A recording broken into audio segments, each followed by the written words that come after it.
Well, many thanks for staying with us. I am Justin Kadonye.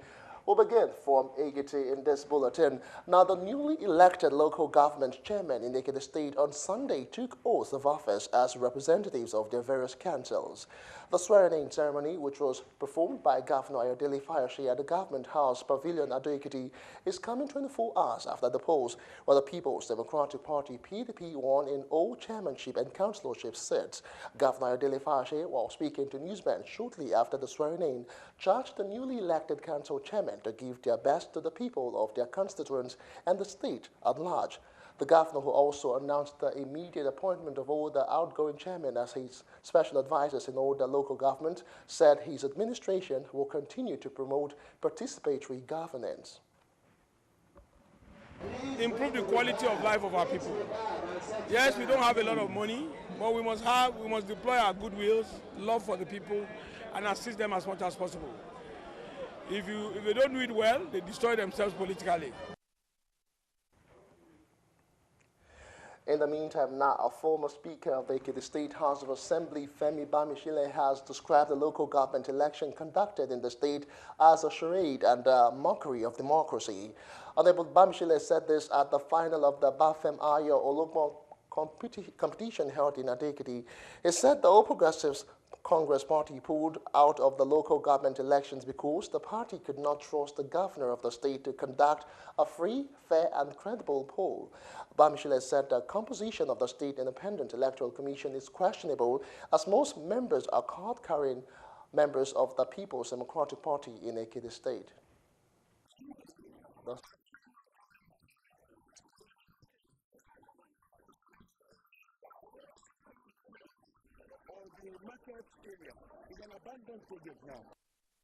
He said the PDP-led administration in Ekiti State has not been able to provide quality leadership of the people of the state.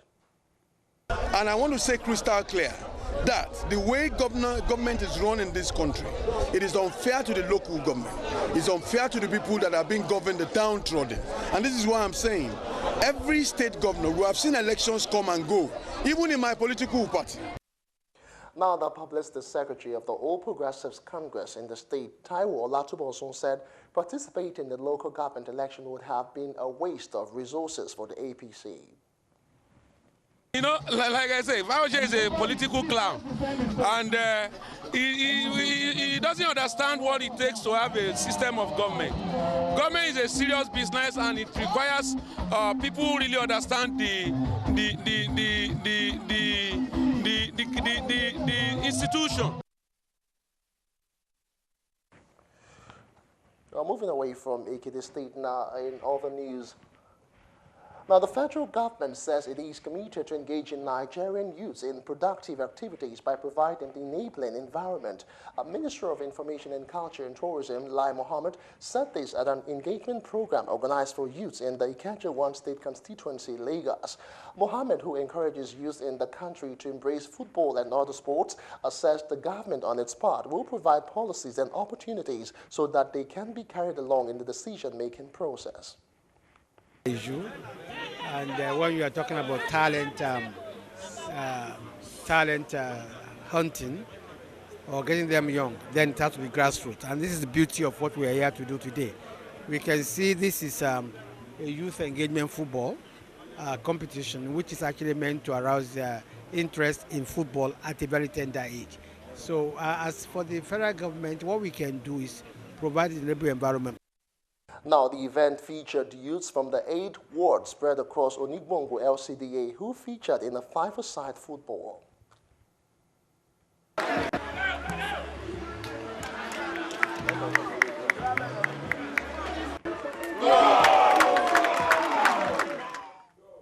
Now, the member representing the Ikeja One constituency, Folajimi Lai Mohammed, who put the event together, says it is a way of engaging young people and bringing them together in this Yuletide.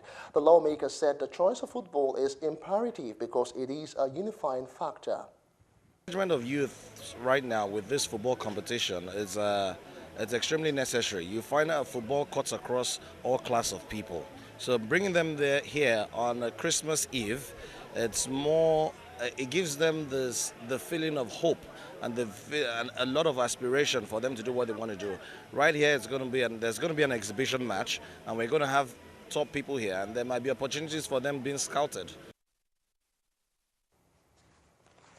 And away from Lagos, straight now to Kwara State.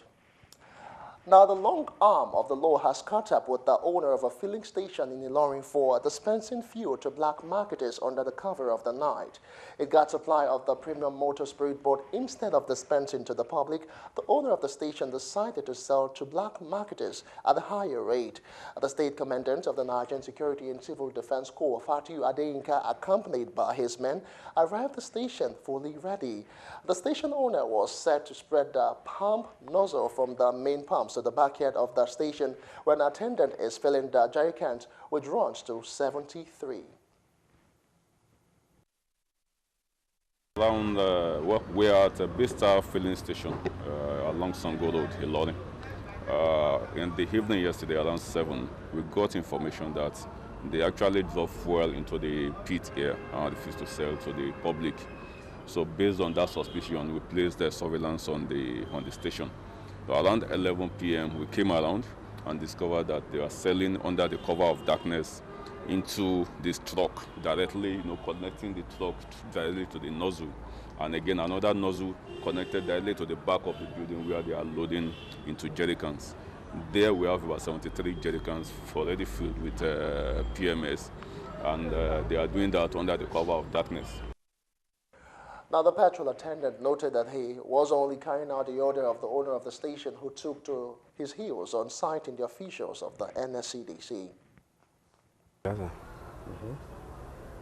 She just come and make her come feed this cake. I don't know anything about it. Since when have you been doing it? Just yesterday, because we don't have fare since 3 weeks ago now, so we don't sell fare. So okay. Now yesterday just make her come feed this jerrycan.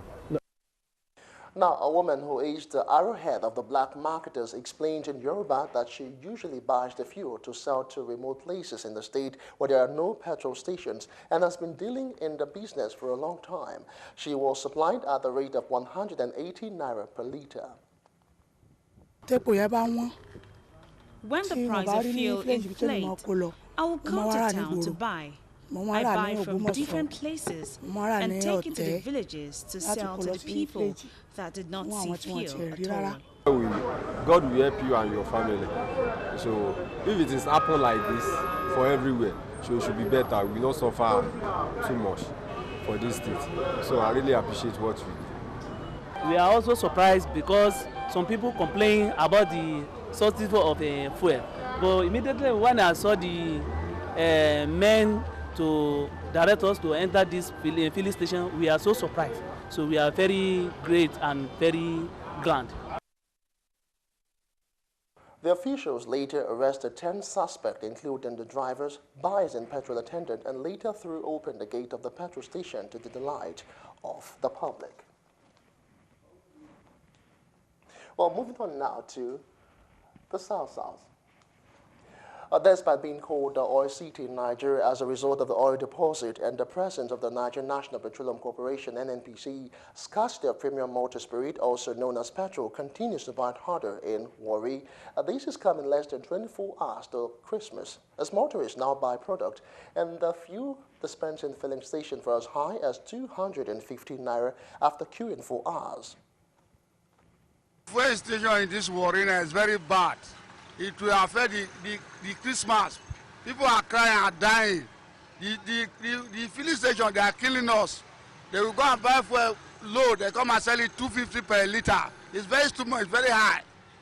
We beg the state government to come and assist us. Well, what I see that I know that the team must affect the Christmas period. That the DPRO need to work, the NOPE need to work. Because we are not seeing they are working now. Already, where you say that we are already collecting the fuel scarcity, fuel is supposed to be available in all filling stations.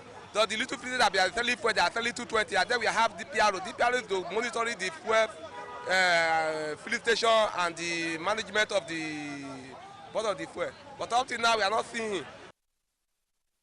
Others who spoke to our correspondent blamed the scarcity on the corrupt petroleum marketers. But the problem we are having in this country is that corruption is too much. The product has been sold to them to distribute to the consumers, but we don't get the product. And not only that, they increase the price. Very times they are affecting us. In the actual sense, they affect the festive period. Because when you look now, everywhere that does show up, all filling stations, those being get fuel, they sell at the higher rate. You're still watching Galaxy News. Away from the fuel scarcity, wahala still ahead when we return. A fresh youth throws children at Christmas party in Lagos.